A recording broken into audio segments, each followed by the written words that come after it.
Now, last night, the president of the United States brought back the travel bans that were so controversial, as I put up my air quotes, during his first time in office in 2017.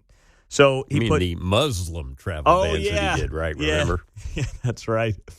You know, we weren't even doing this show together at that point, John, but yes, as it was dubbed back then, the Muslim travel bans. No, Muslims were not ever banned from the country. There were many countries on that list that happened to be majority Muslim countries, but there was no Muslim travel ban.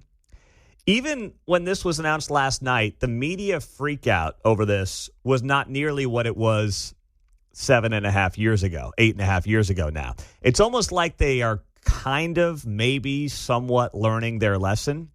So Trump rolled this out last night, and he did it in the wake of what happened in Boulder, Colorado, where you had this man who came here during Joe Biden's tenure, overstay a visa with his family, and then toss Molotov cocktails at peaceful protesters on behalf of Israel over the weekend, injuring 8 people. 2 are still in the hospital. So Trump said enough of this, and here's what he rolled out last night.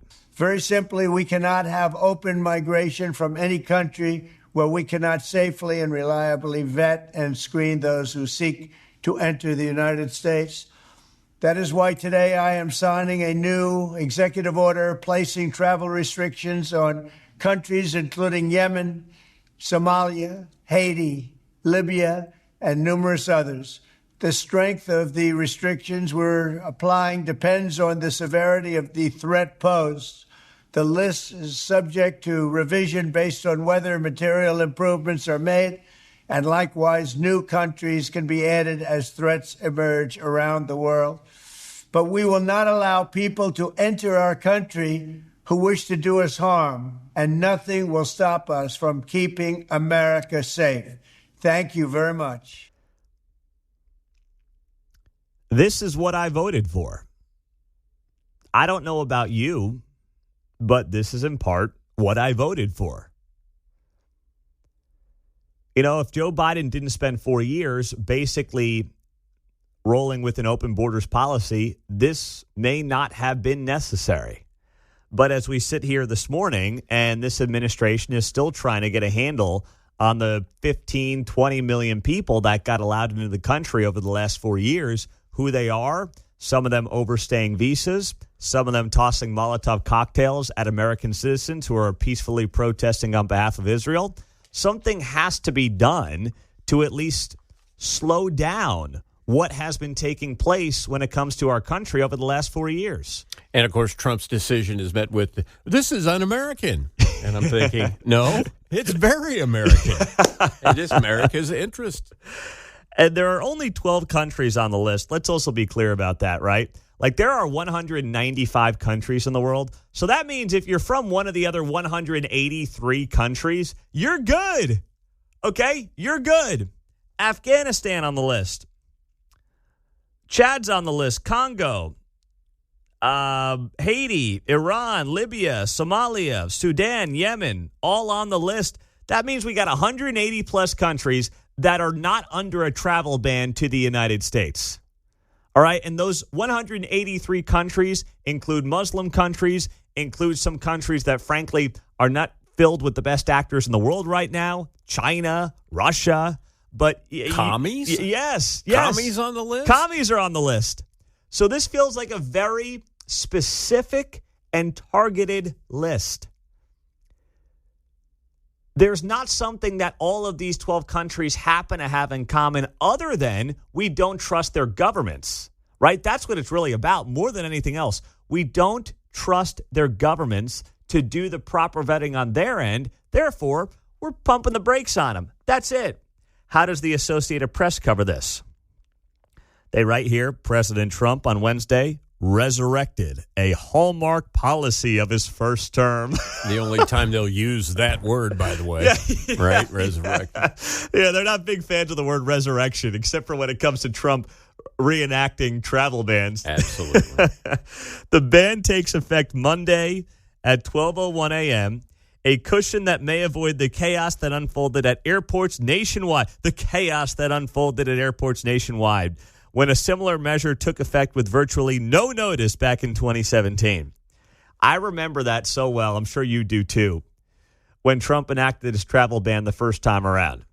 And the media was like, oh my gosh, they were loving the footage from LAX and JFK and the chaos that they claimed was ensuing at our nation's airports.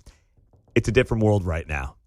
You guys can try that again come Monday morning if you want, but I promise you, this is not going to be the thing that sinks Trump. They want it to be. They want to find that thing that sinks him. This will not be it, John. I promise you, this is not going to be it. Well, pointing to chaos at the airports, I think we've got other issues at our airports, right? So thank you for bringing that up again. Yeah. Maybe they could actually follow some of the real chaos happening at our airports, like making sure the flights get off the ground on time, which continues to be a massive problem. People get to where they got to go in one piece, for crying out loud. Just don't fly out of Newark. Just fly out of somewhere else. Yeah, just pick another one. And less worried about whether or not, folks from Afghanistan, Iran, Libya, and Somalia can get here in one piece. They have such misplaced priorities. But you know what? It's par for the course for them. They just can't help themselves. And it's also why you want to talk about a little tidbit that is being overlooked right now in the media. So as of this week, the Real Clear Politics polling average, which is all the polls for every president combined into one, it's the average. As of right now, Trump's approval at this point in his second term is higher than Obama's and Bush's at this point in their second terms. They're all within the margin of error, but Trump at 47.5, ahead of Obama, 47.1 back in 2013, and George W. Bush at 45.9% approval back in 2005. There you go. That will not be reported by your national media this week. I promise you that. Coming up next, the goober of all goobers wants to rewrite the Pledge of Allegiance. Let's talk about it coming up. Well, somebody wants to change the Pledge of Allegiance. Oh, of course, it's Michael Moore. No one's heard from the guy since he was doing those documentaries on like Fahrenheit 9/11. He did that one. He did one on the Flint, Michigan water crisis. And he's generally just a big old slob who is still crying about basically why every left-wing policy has not been implemented in America. He did have a moment of clarity back in 2016 when he basically told his own political party, hey, Trump's got a chance here. You guys are hemorrhaging, especially white working class voters, but just working class voters in general. But since then, he's totally gone off the deep end. So now he's got this new plan. Michael Moore wants to and wrote his own version of the Pledge of Allegiance. So Pledge of Allegiance, of course, I pledge allegiance to the flag of the United States of America and to the republic for which it stands, one nation, under God, indivisible, with liberty and justice for all. Gosh, how many times did we all say that back in grade school, middle school, high school? Hundreds, if not thousands of times. And just a quick note, it was June of 1954 that one of our own, President Eisenhower, approved the congressional resolution adding the words under God to the Pledge of Allegiance. So how about a little round of applause all these years later for our own Ike?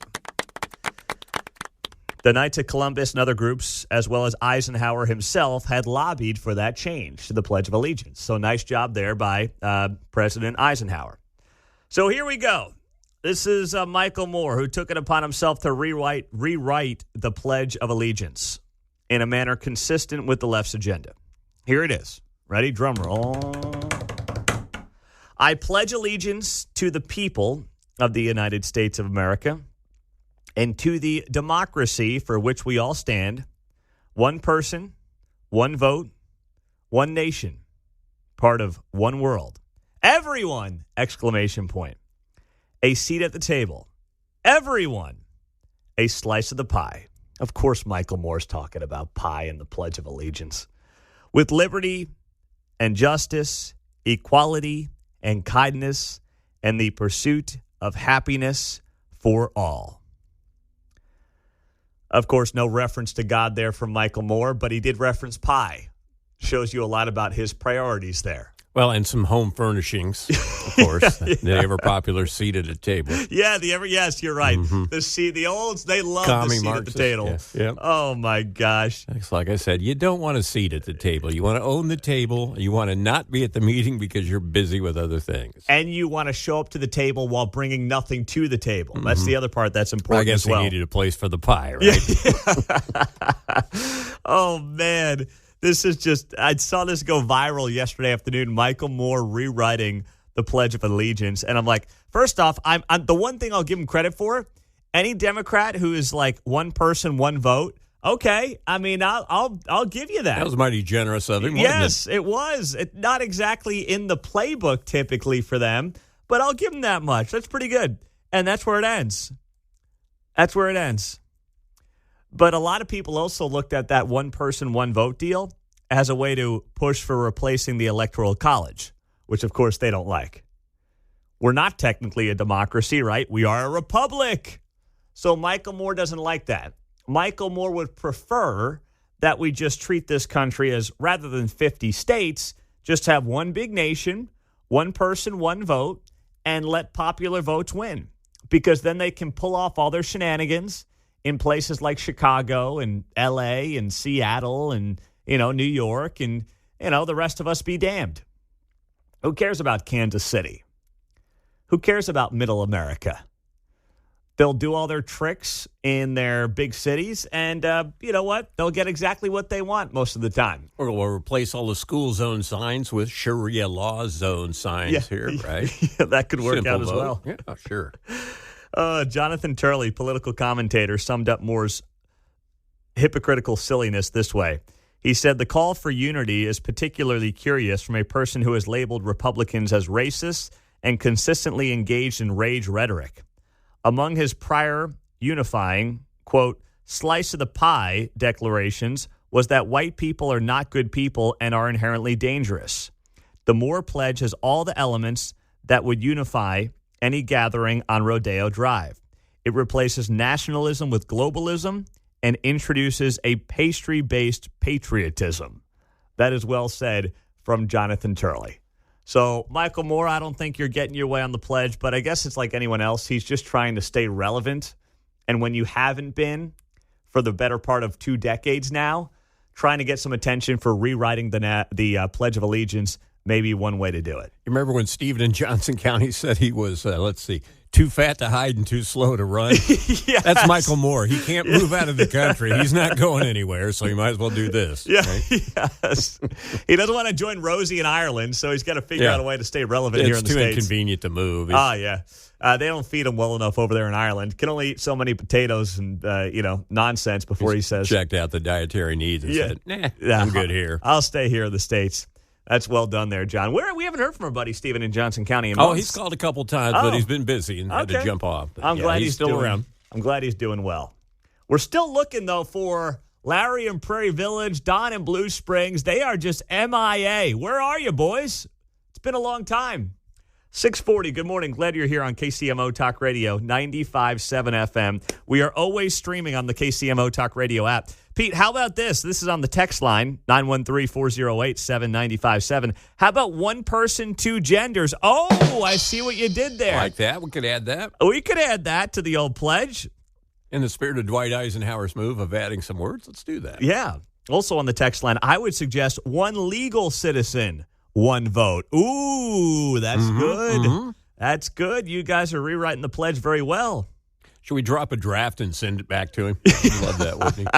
I got to get a direct contact from Michael Moore. We, the undersigned. Yeah. I'm not sure I have the right connections to get a hold of Michael Moore. I'm just not sure I have that person. Oh, my goodness. That's great. Nice job on the text line. Pete, I think I'm going to puke. It's too early for that. No, listen, have some fun with it. We're laughing at Michael Moore. Not trying to take this too seriously, just having a good time. All right, that's what it's all about here on KCMO Talk Radio. So Joe Biden, the former president of the United States, he pushed back last night on the current president's announcement of an investigation into his presidential actions and auto pen use that allegedly may have been covered up in a cognitive decline that, of course, the former president was dealing with during his time in office. Here is what Joe Biden said in a statement late last night that was shared with Axios and other media outlets. Let me be clear. They wrote it like Joe Biden speaks to try to double down on this idea of Joe definitely wrote the statement. Let me be clear. That was usually Joe Biden when he was in office. He'd get out the words, let me be clear, and then he would mumble his way through something nobody understood. I mean, boom, boom, boom. That's exactly what he would do. Anyway, the statement, since it was written, read, let me be clear. I made the decisions during my presidency. I made the decisions about the pardons, executive orders, legislation, and proclamations. Any suggestion that I did not is ridiculous and false. Adding, this is nothing more than a distraction by Donald Trump and congressional Republicans who are working to push disastrous legislation that would cut essential programs like Medicaid and raise costs on American families, all to pay for tax breaks for the ultra-wealthy and big corporations, he added in an emailed statement. Boy, they are just running out the same old tired talking points, aren't they? Plagiarized that part, right? Yeah. That one's going back 25, 30 years in the Democrat playbook. Listen, this needs to be investigated. They have no choice, congressional Republicans, but to investigate this.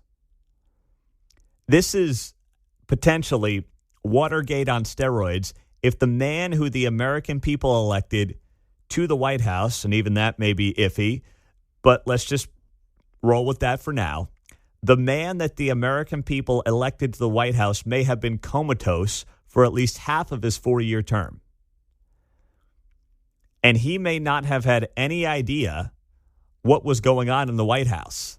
That is a scandal of all scandals.